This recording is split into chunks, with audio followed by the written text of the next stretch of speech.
ওম নমো ভগবতে বাসুদেবায়। জয় শ্রীকৃষ্ণ। রাধে রাধে। জয় মা দুর্গা দেবীর জয়। হিন্দু পুরাণ অনুসারে মর্তে দুর্গাপূজার প্রচলন করেন রাজা সুরত। শ্রী শ্রী চণ্ডীতে জানা যায়, পৃথিবীর রাজা সুরত যবন জাতির সঙ্গে এক যুদ্ধে পরাস্ত হয়ে নিজ রাজ্য ও ধনসম্পত্তি হারিয়ে মনের দুঃখে বনবাসী হয়। বনের মধ্যে ঘুরতে ঘুরতে তিনি উপস্থিত হলেন মেধা ঋষির আশ্রমে। ঘটনাক্রমে ঋষি মেধার কাছে তিনি জানলেন দেবী মহামায়ার প্রভাব, শুনলেন মহামায়ার কথা। এক এক করে ঋষি মেধা বর্ণনা করলেন মধু কৈটবের কাহিনী, শুম্ভ নিশুম্ভের কাহিনী ও মহিষাসুরের কাহিনী। ঋষি মেধার কাছে মহামায়ার মাহাত্ম্য শোনার পর রাজা সুরত সমাধি নদীর তীরে দীর্ঘ 3 বছর কাল দেবী মহামায়ার কঠিন তপস্যা করেন ও বসন্তকালে মহামায়া অর্থাৎ দেবী দুর্গার পূজা করেন। সুরতের কঠিন তপস্যায় সন্তুষ্ট হয়ে দেবী দুর্গা সুরতকে দর্শন দেন ও রাজা সুরত তার রাজ্য ফিরে পান। রাজা সুরত বসন্তকালে দেবী দুর্গার পূজা করেছিলেন বলে সেই পূজা বাসন্তী পূজা নামে পরিচিত। যদি আপনারা সূর্যের মতো তেজস্বী, সুস্থ এবং নীরোগ থাকতে চান তাহলে অবশ্যই খাবেন এই 1টি অথবা 2টি খাবার। এতে সারা বছর মায়ের আশীর্বাদ পাবেন। আপনারা সুস্থ ও নীরোগ থাকবেন, সুখ শান্তি সমৃদ্ধি এবং সৌভাগ্য প্রাপ্ত হবে, অর্থাৎ ধনবান হবেন আপনি। সুখী এবং নীরোগ একটা আলাদাই জীবন পাবেন আপনি। এক কথায় আপনারা ধনবান ও অখণ্ড সুখ সমৃদ্ধি শক্তিশালী হয়ে উঠবেন। আজকের ভিডিওটি অত্যন্তই গুরুত্বপূর্ণ, প্রতিটি সনাতনীদের জানা একান্তই প্রয়োজন। নমস্কার, আমি দীপা। দেশ ও দেশের বাইরে থেকে যে সকল দর্শকেরা এই মুহূর্তে ভিডিওটি অন করেছেন তাদের প্রত্যেককে সুস্বাগত জানাই রায় কিশোরী দীপা অর্থাৎ সনাতন ধর্মীয় তথ্যমূলক চ্যানেলে। আমি সর্বদাই চেষ্টা করি সনাতন ধর্মের এরকমই সকল গুরুত্বপূর্ণ বিষয়গুলি আপনাদের সামনে উপস্থাপন করতে, শেয়ার করতে। আসুন কিছুক্ষণ সময় প্রত্যেকে একসঙ্গে ধৈর্য ধরে আজকের এই গুরুত্বপূর্ণ বিষয় প্রসঙ্গে আমরা বিস্তারিত জেনে নিই। ভিডিওটি শুরু থেকে শেষ পর্যন্ত ভক্তি, শ্রদ্ধা ও ভালোবাসার সহিত শ্রবণ করে যদি আপনাদের ভালো লেগে থাকে ভিডিওতে একটি লাইক করবেন।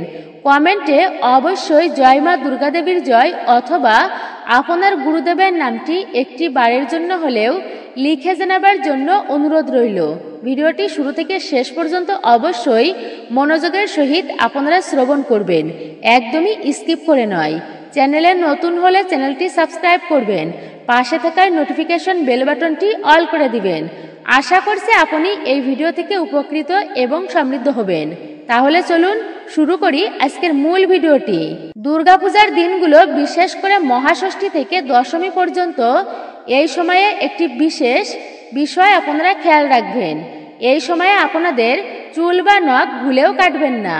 চেষ্টা করবেন মহাষষ্ঠীর আগে থেকেই সম্পূর্ণ পরিষ্কার পরিচ্ছন্ন হয়ে আপনারা যাবেন।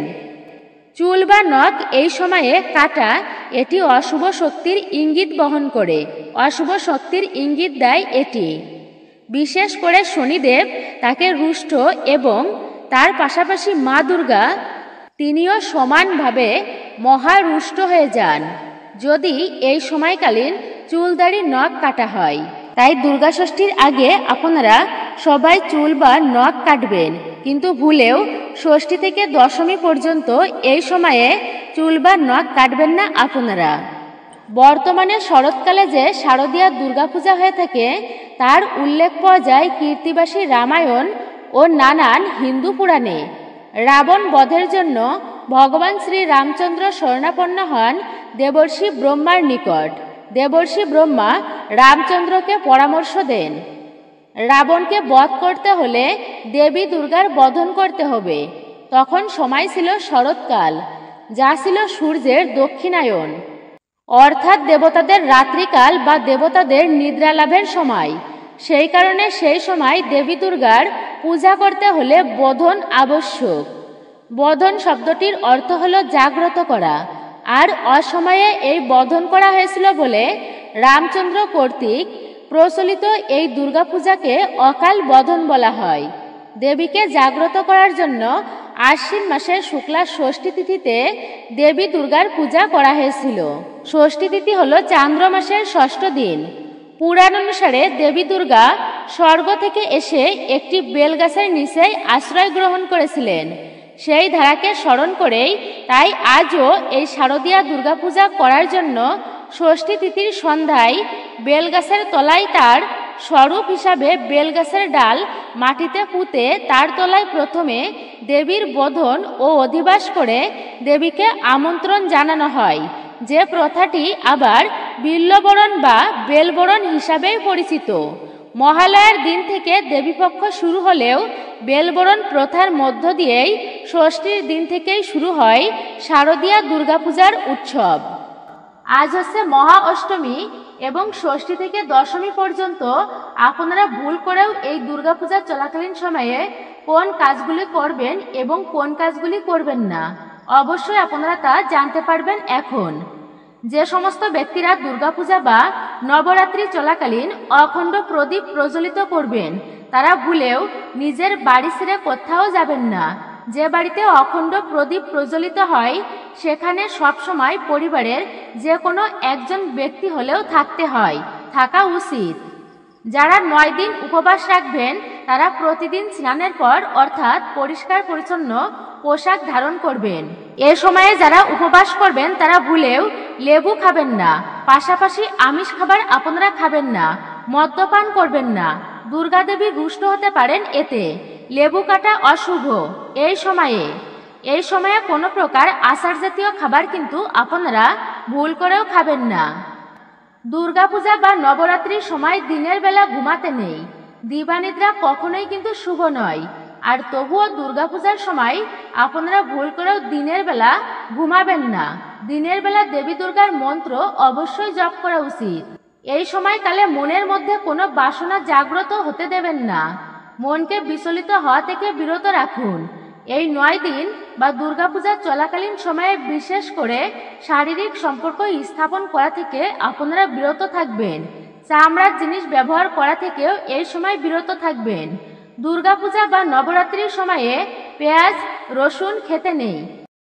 এগুলো তামসিক খাবারের অন্তর্ভুক্ত, শরীর ও মনকে অশুদ্ধ করে। আমিষ খাবার ত্যাগ করাই উচিত এই সময়। এই 9 দিন চুল দাড়ি নখ একদমই কিন্তু কাটতে নেই। অবশ্যই আপনারা তা মনে রাখবেন। যে সমস্ত ব্যক্তিরা উপবাস করবেন আপনারা ফল আহার করতে পারেন, কিন্তু প্রতিদিন একই স্থানে ফল আহার করুন। দুর্গাপূজা চলছে, পূজার মাঝখানে কখনো আপনারা উঠবেন না। পূজা সম্পূর্ণ করার পরে তারপরে যদি চান তবে আপনারা সেই স্থান ত্যাগ করতে পারেন। তা না হলে দেবী দুর্গার রোষের শিকার হতে হবে আপনাকে। দুর্গাপূজা চলাকালীন সময়ে কখনোই মিথ্যা কথা বলতে নেই, রাগও করতে নেই। অবশ্যই এগুলো কোনো সময়েই কিন্তু ভালো নয়। মহিলা ও কুমারীদের বিশেষ করে আপনারা অপমান করবেন না। দুর্গাপূজার মধ্যে একটি ঘিয়ের প্রদীপ অথবা একটি তিলের প্রদীপ ঠাকুরের আসনের সামনে জ্বালিয়ে রাখুন। ঘিয়ের প্রদীপ হলে তা ঠাকুরের ডান দিকে জ্বালাবেন এবং তেলের প্রদীপ হলে তা ঠাকুরের বাম দিকে প্রজ্বলিত করে দেবেন। এই সময়ে বাণীর শুদ্ধতা বজায় রাখা একান্তই জরুরি। তাই দুর্গাপূজা চলাকালীন সময়ে আপনারা ভুলেও কাউকে কখনোই আপনারা আঘাত করবেন না। পরনিন্দা পরচর্চা এগুলি ভুল করেও করবেন না। কটূক্তি করবেন না। পাশাপাশি অশ্লীল মন্তব্য আজে বাজে ভাষায় কথা বলা থেকে বিরত থাকুন। মনে রাখবেন বাণী তাদের চিন্তাভাবনা ও শক্তিকে প্রভাবিত করে। তাই মিষ্টি মধুর ভাষায় কথা বলা ও ইতিবাচক কথা বলা একান্তই জরুরি। ওই ইতিবাচক কথাবার্তা বলা অত্যন্তই শুভ আপনার জন্য। এই সময়ে আত্মনিয়ন্ত্রণ বজায় রাখা অত্যন্তই জরুরি।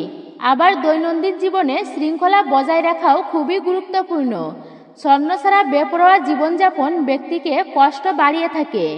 দুর্গা চালিসা মন্ত্র ও সপ্তশতী পাঠের মাঝে ভুলেও অন্য কোনো কথা আপনারা বলবেন না।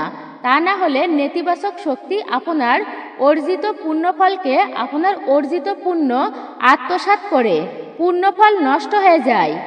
দান এমনিতেই পুণ্যের কাজ, কিন্তু শুভ দিনে বা কোনো ধর্মীয় অনুষ্ঠানে বা বিশেষ দিনে দান করা অত্যন্তই পুণ্য। তার সহস্র গুণ পুণ্যফল বৃদ্ধি হয়। অন্যান্য দিনের থেকেও। দুর্গাপূজা চলাকালীন সময়ে আপনারা আপনার সাধ্যমতো দান করবেন। আবার এমন কিছু ব্যক্তিও আছেন যারা দান পুণ্যের পথ একদমই এড়িয়ে চলেন। শাস্ত্র মতে দান পুণ্যের মাধ্যমে ব্যক্তি সমাজের উপকার তো বটেই করে, পাশাপাশি দুর্গাদেবীর আশীর্বাদের পাত্র হয়ে ওঠে। দেবী দুর্গা অত্যন্তই প্রসন্ন হয় তাদের প্রতি। বিষ্ণু পুরাণ অনুযায়ী দুর্গাপূজায় দিনের বেলায় ঘুমানো একেবারেই নিষিদ্ধ। বাহ্যিক সুখ শান্তি স্বাচ্ছন্দ্যের পিছনে না ছুটে আন্তরিক শান্তি খুঁজে বের করুন। মোহমায়া ত্যাগ করে আধ্যাত্মিকতার পথে এগিয়ে চলুন। আর এই সময়টা হচ্ছে তেমনই একটি বিশেষ সময়। দুর্গাপূজা চলাকালীন জুয়া খেলতে নিষিদ্ধ শাস্ত্রে। এরই পাশাপাশি চুরি, প্রতারণা ইত্যাদি করা থেকেও আপনারা বিরত থাকবেন। সৎ পথে চললেই আধ্যাত্মিকতার সাথে আপনারা লক্ষ্যে পৌঁছাতে পারবেন। এছাড়াও বড়দের অসম্মান করা, আজে বাজে ভাষায় কথা বলা, ঝগড়া ঝামেলা করা থেকেও আপনারা বিরত থাকবেন। কুচিন্তা, ছলচাতুরি, প্রতারণার আশ্রয় নিলে দুর্গা দেবীর রোষের শিকার হতে হবে আপনাকে। পাশাপাশি মদ্যপান থেকেও বিরত থাকবেন আপনারা। এই সময়ে মন ও মস্তিষ্কের শুদ্ধতা সুনিশ্চিত করতে হবে, এতে আপনারই অত্যন্ত মঙ্গল হবে। পূজার কয়দিন যদি প্রতিদিন গঙ্গা স্নান করা যায় তাতে শরীর ও মন শুদ্ধ হয়ে যাবে এবং সংসারে সুখ শান্তি বজায় থাকবে। পূজার সময় প্রতিদিন সকালে 108 বার দেবী দুর্গার নাম স্মরণ করুন। সমস্ত বিপদ থেকে মুক্ত পাওয়া যায় এতে।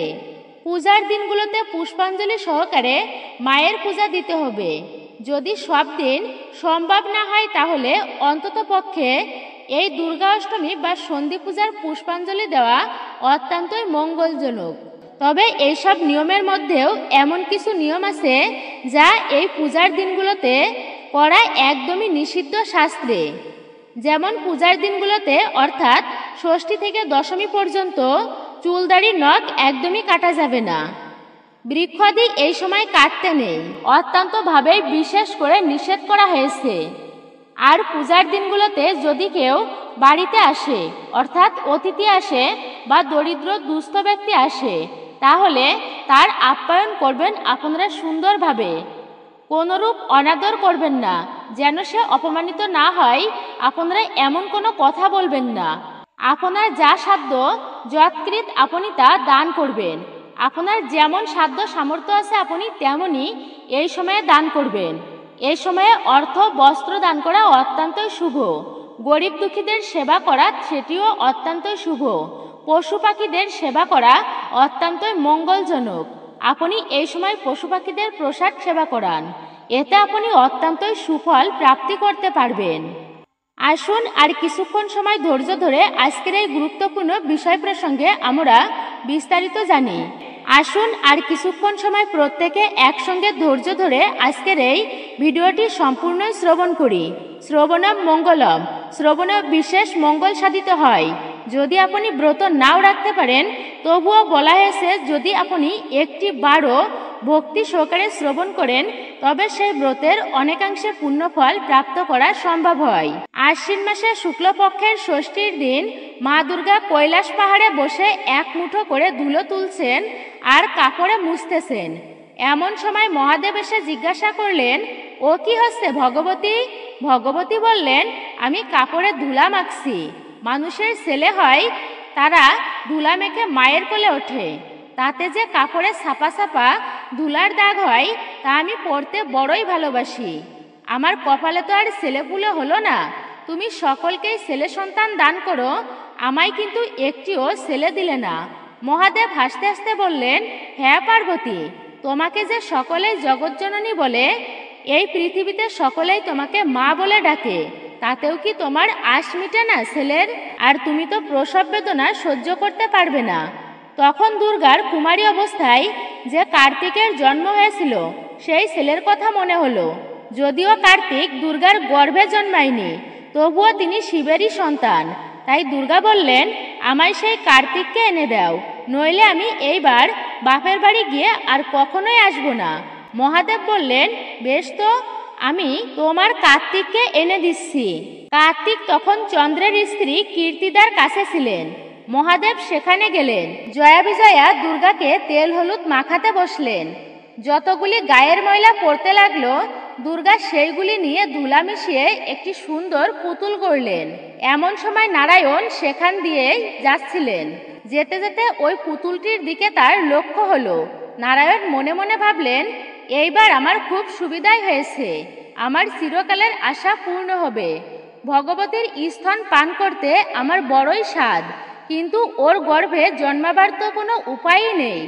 ওই পুতুলে আমি আবির্ভাব হব। এই বলে তিনি ওই গড়া পুতুলে আবির্ভাব হলেন। দুর্গাকে মামা বলে কোলে গিয়ে তিনি স্তন পান করতে লাগলেন। দুর্গার আর আহ্লাদের সীমা নেই। ছেলে কোলে করে জয়া বিজয়াকে সঙ্গে করে স্নান করতে গেলেন। ছেলের গা মুছিয়ে একটি পদ্ম ফুলের কড়ি হাতে দিলেন। তারপর দুর্গা স্নান করে ছেলেকে কোলে করে বাড়ি এলেন। বাড়িতে এসে দেখেন মহাদেব কার্তিককে সঙ্গে করে বাড়িতে নিয়ে এসেছেন।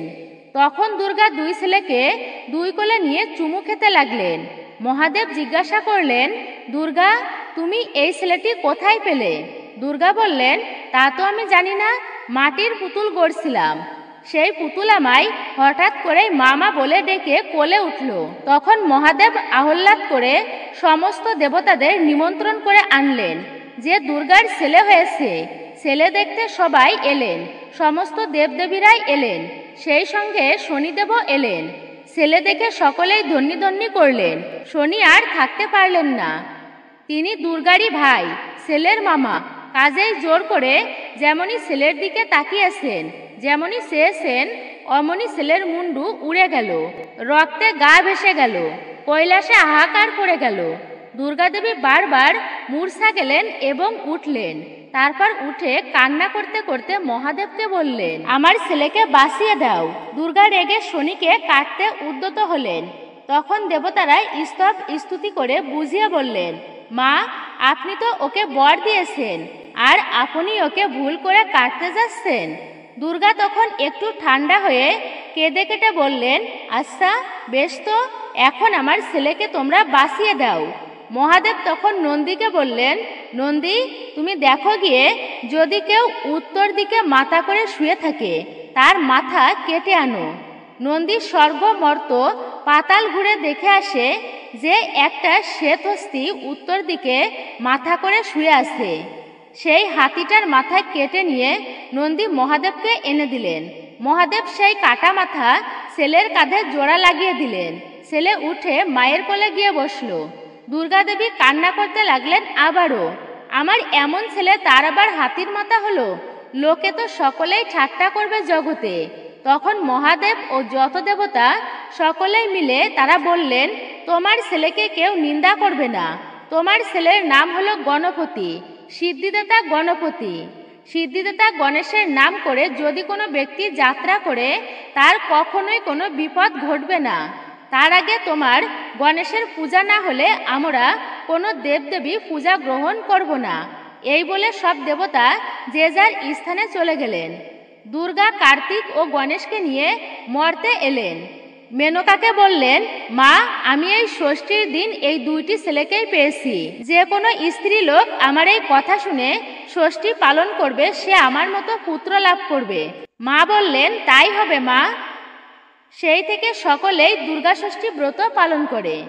আজ হচ্ছে মহা অষ্টমী, দেবী দুর্গতি নাশিনী আদ্যাশক্তি মহামায়ার অষ্টমী ও নবমীর সন্ধিক্ষণে এই দুর্গাপূজার গুরুত্ব, শক্তির আরাধনা। বিধিমতে সুগন্ধি চন্দন পুষ্পমালা ধূপদীপ সহকারে মাতৃপূজা করা হয়। হোমযজ্ঞ ও আহুতি প্রদান করা হয়। জগৎমাতা দুর্গাকে আমরা আরাধনা করি। তিনি সকল নারীর মধ্যে মাতৃরূপে আছেন। এই উপলব্ধি সকলেরই মধ্যে জাগ্রত করার জন্যই কুমারী পূজা অনুষ্ঠিত হয়ে থাকে।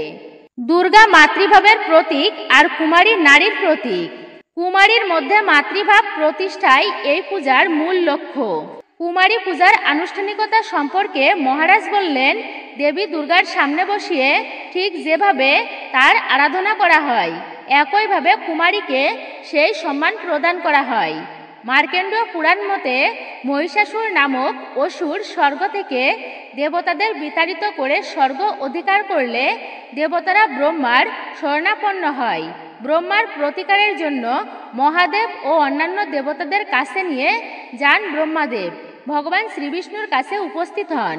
মহিষাসুর পুরুষের অবদ্ধ ছিলেন বলে বিষ্ণু দেবতাদের পরামর্শ দেন যে প্রত্যেক দেবতা নিজ নিজ তেজ ত্যাগ করে একটি নারী মূর্তি সৃষ্টি করবেন। এরপর সমবেত দেবতারা তেজ ত্যাগ করতে আরম্ভ করেন। যে যে দেবতার তেজ থেকে এই নারী মূর্তির শরীরে বিভিন্ন অংশ তৈরি হলো, তাই এরূপ মহাদেবের তেজের মুখ, যমের তেজে চুল, বিষ্ণুর তেজে বাহু, চন্দ্রের তেজে স্তন, ইন্দ্রের তেজে কটিদেশ, বরুণের তেজে জঙ্ঘা ও উরু, সূর্যের তেজে পায়ের আঙুল, বসুগণের তেজে হাতের আঙুল, কুবেরের তেজে নাসিকা, প্রজাপতির তেজে দাঁত, অগ্নির তেজে ত্রিনয়ন, সন্ধ্যার তেজে ভ্রু, বায়ুর তেজে কান এবং অন্যান্য দেবতার তেজে শিবারূপী দুর্গার সৃষ্টি হলো। এরপর দেবতারা তাকে বস্ত্র, পোশাক ও অস্ত্র দান করলেন। এক্ষেত্রে যারা যা দান করলেন তা হলো মহাদেব দিলেন ত্রিশূল, বিষ্ণু দিলেন চক্র, বরুণ দিলেন শঙ্খ, অগ্নি দিলেন শক্তি, বায়ু দিলেন ধনু ও বাণপূর্ণ তুড়ি, ইন্দ্র দিলেন বজ্র, ঐরাবত দিলেন ঘণ্টা, যম দিলেন কালদণ্ড, বরুণ দিলেন পাশ, ব্রহ্মা দিলেন অক্ষমালা ও কমণ্ডল, সূর্য দিলেন রশ্মি, কালক্ষ ও নির্মল চর্ম, ক্ষীরোদসাগর দিলেন অক্ষয় বস্ত্র সহ বিভিন্ন অলঙ্কার ও আভরণ, বিশ্বকর্মা দিলেন পরশু সহ নানাবিধ অস্ত্র, অভেদ্য কবচমালা, হিমালয় দিলেন সিংহ, কুবের দিলেন অমৃতের পাত্র যা পান করার জন্য, শেষনাগ দিলেন নাগাহার ও অন্যান্য দেবতা তাদের সাধ্যমতো বিষয় উপহার দিলেন। এভাবে তিনি হয়ে উঠলেন দেবতাদের সম্মিলিত শক্তির প্রতিরূপ। অষ্টমী মানেই কিন্তু পুষ্পাঞ্জলি দেওয়া, নতুন জামাকাপড় পরে স্নান করে শুদ্ধ বস্ত্রে প্রতিমার সামনে বসুন। 3 বার হাতে গঙ্গাজল নিয়ে আচমন করুন। এইবার হাতে ফুল নিন ও 3 বার পুষ্পাঞ্জলি মন্ত্র পড়ে ঠাকুরের চরণে তা প্রদান করুন।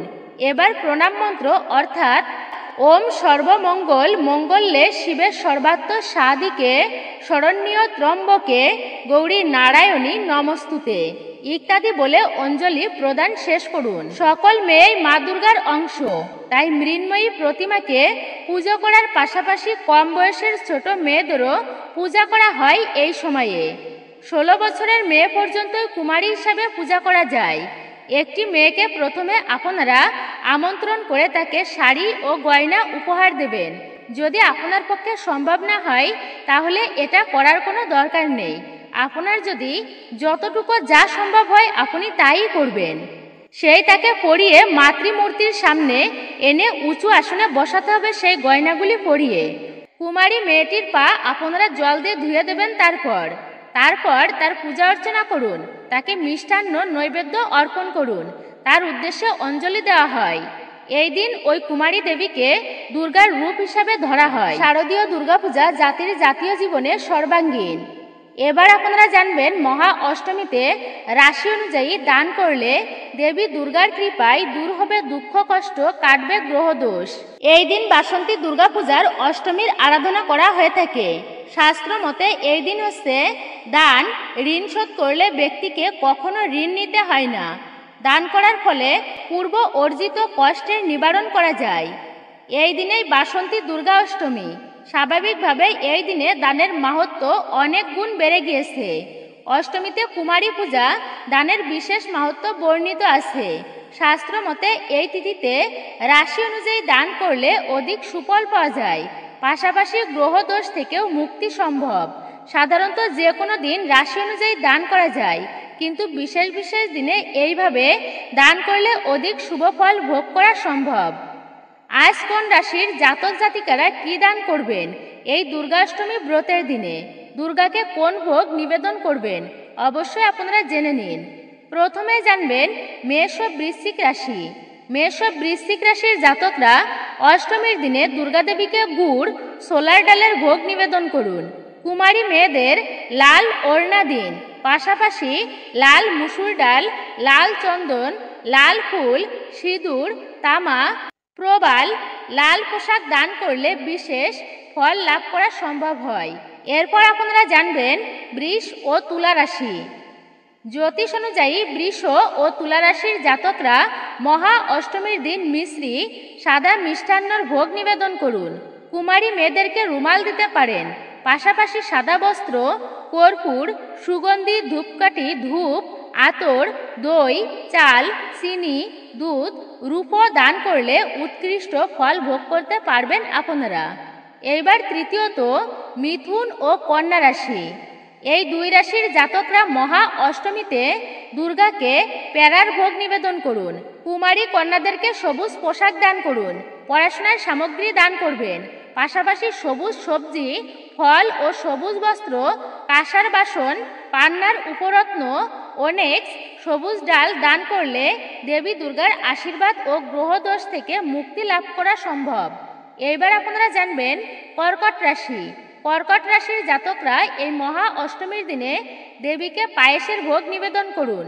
কুমারী কন্যাদেরকে রূপোর বস্তু, চাল, মিশ্রি, সাদা পোশাক, শঙ্খ ও কর্পূর দান করতে পারেন। এছাড়াও দুধ, দই, চাল, সাদা বস্ত্র, চিনি, রূপো, মুক্ত, শঙ্খ, কর্পূর, বড় বাতাসা আপনারা দান করবেন। এইবার জানবেন সিংহ রাশি। জ্যোতিষ পরামর্শ মেনে সিংহ রাশির জাতকদের এই দিন গুড়, লাল মিষ্টির ভোগ নিবেদন করা উচিত। কুমারী মেয়েদেরকে লাল ফুল, লাল চন্দন উপহার দিন। পাশাপাশি গম, গুড়, লাল পোশাক, লাল ফুল, লাল চন্দন, মাণিক্য, মধু, জাফরান, সোনা, তামা, শুদ্ধ ঘি, কুমকুম, দক্ষিণা সহ আপনারা দান করতে পারেন। এরপর ধনু ও মীন রাশি। এই রাশির জাতকরা মহা অষ্টমী তিথিতে দেবীকে হলুদ মিষ্টির ভোগ নিবেদন করবেন। এরপর কুমারী পূজা করে তাদের খাতা, পেন, পেন্সিল দান করবেন। এর সঙ্গে হলুদ বস্ত্র, হলুদ অন্ন, কলা, ছোলা, পোকরাজের উপরত্ন দান করুন। দেশি ঘি, সোনা, জাফরান, ধর্মীয় পুস্তক, হলুদ ফুল, মধু দান করতে একদমই আপনারা ভুলবেন না। এরপর আপনারা জানবেন মকর ও কুম্ভ রাশি। মকর ও কুম্ভ রাশির জাতকরা অষ্টমী তিথিতে ভগবতীকে হালুয়ার ভোগ নিবেদন করুন, ছোলার ভোগ নিবেদন করুন।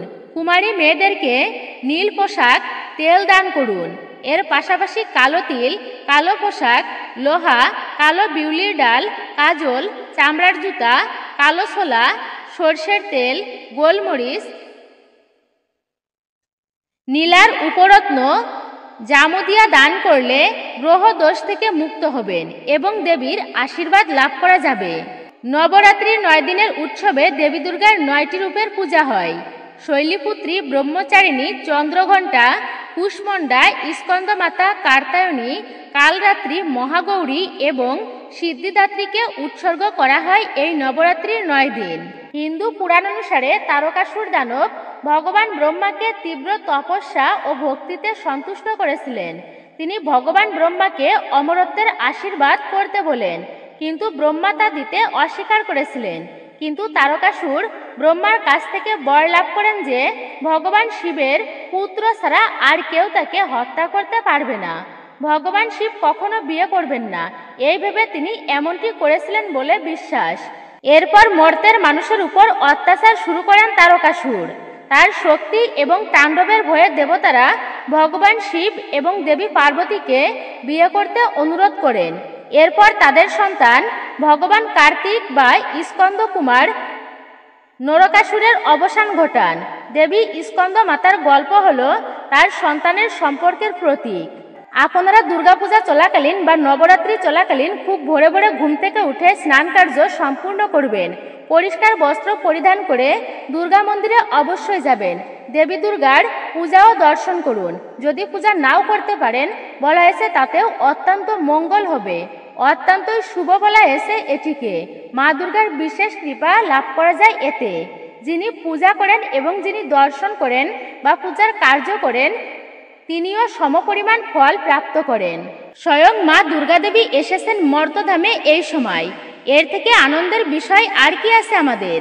এই আনন্দে যেন আমরা সারা বছর সুস্থভাবে থেকে তা উপভোগ করতে পারি। তার জন্য অতি অবশ্যই আমাদেরকে শাস্ত্রের বিধিবিধান অনুযায়ী কিছু নিয়ম নীতি মেনে চলতে হবে। শ্রাবণ মাস, ভাদ্র মাস, আশ্বিন মাস এবং কার্তিক মাস, এই চাতুর্মাসের 4 মাস, আর অধিক মাস হলে 5 মাস হয়। ভগবান স্বয়ং শ্রীবিষ্ণু তিনি যেহেতু ক্ষীরোদসাগরে অনন্ত ঘুমে বা অনন্ত শয্যায় থাকেন এই সময়ে, তাই অশুভ শক্তির বৃদ্ধি বেড়ে যায় এই সময়ে। তাই এই মাসে যত বেশি সম্ভব শাস্ত্রের সমস্ত বিধিবিধান মেনে চলা উচিত প্রত্যেকের। তাহলে আমাদের জীবনে যেমন সুখ শান্তি সমৃদ্ধি বৃদ্ধি ঘটবে, ঠিক তেমনি আমরা প্রত্যেকেই অখণ্ড সৌভাগ্যের অধিকারী হতে পারব। সেই সাথে আর্থিক অভাবও থাকবে না, ধনবান হয়ে উঠবেন আপনি। সর্বোপরি এই একটি খাবার অবশ্যই গ্রহণ করবেন, সারা বছর সুস্থ ও নীরোগ থাকা যায়, অর্থাৎ আপনি জীবনে একটা অর্থ খুঁজে পাবেন। খাবারের বিষয়ে আমাদেরকে অবশ্যই সতর্ক থাকতে হবে। শাস্ত্রমতে প্রতি মাসেই কোন কোন খাবারগুলো খাওয়া একেবারেই উচিত নয়, কোন তিথিতে কোন জিনিসটি খাওয়া উচিত নয়, এই সমস্ত বিষয়েই কিন্তু আমাদের ধর্মে বর্ণিত রয়েছে।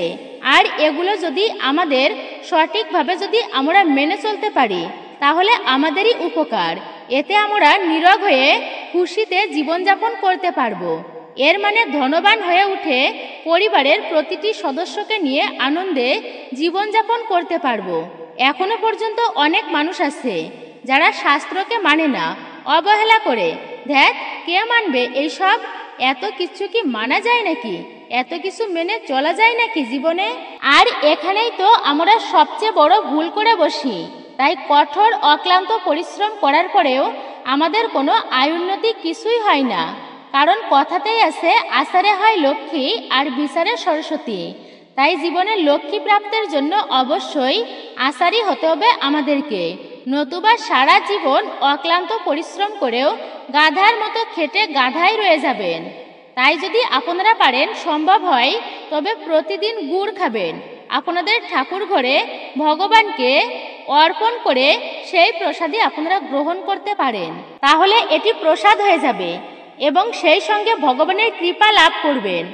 হয়তো আপনারা ভাবছেন কোন গুড় খেতে হবে, আখের গুড় নাকি খেজুরের গুড়? শাস্ত্র মতে গুড় বলতে আখের গুড়কেই বোঝানো হয়, কারণ আমরা প্রত্যেকেই জানি যে কোনো পূজা পাঠে আখের গুড়কেই ব্যবহার করা হয়। আর এই আখের গুড় 12 মাসেই পাওয়া যায়। তাই যদি সম্ভব হয় প্রতিটা দিন এই আখের গুড় 1 চিমটি হলেও অবশ্যই খেতে পারেন।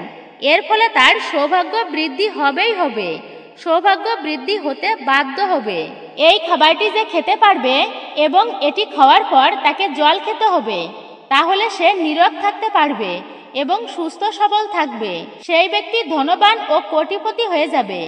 আর এভাবেই সে জীবনযাপন করবে।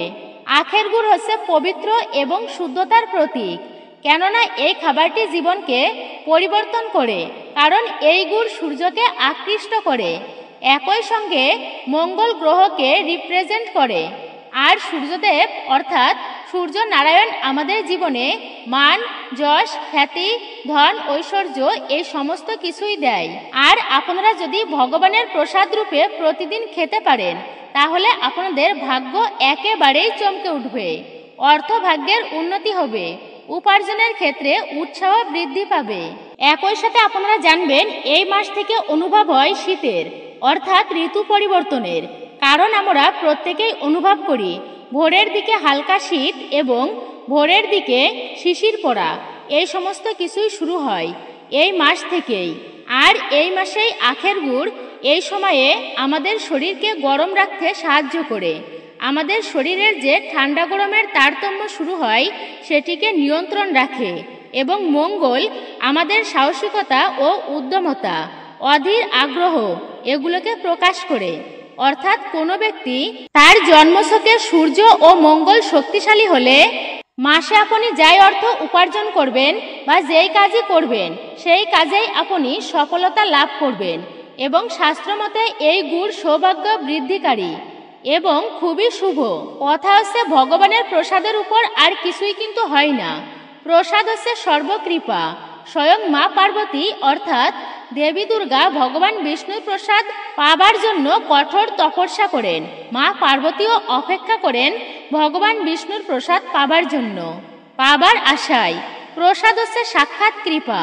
প্রসাদ গ্রহণে সর্বদুঃখের মোচন হয়। পুরীধামে স্বয়ং ভগবান এসেছেন জগন্নাথ রূপে, আর মা পার্বতী তিনি এসেছেন বিমলা রূপে। আগে জগন্নাথ প্রভুকে সমস্ত প্রকারের ভোগ অর্পণ করা হয়, অর্থাৎ 56 প্রকারের ভোগ। তারপর সেই ভোগ প্রসাদ মাতা বিমলাকে অর্পণ করা হয়। এরপর সেই প্রসাদ ভক্তেরা পায়।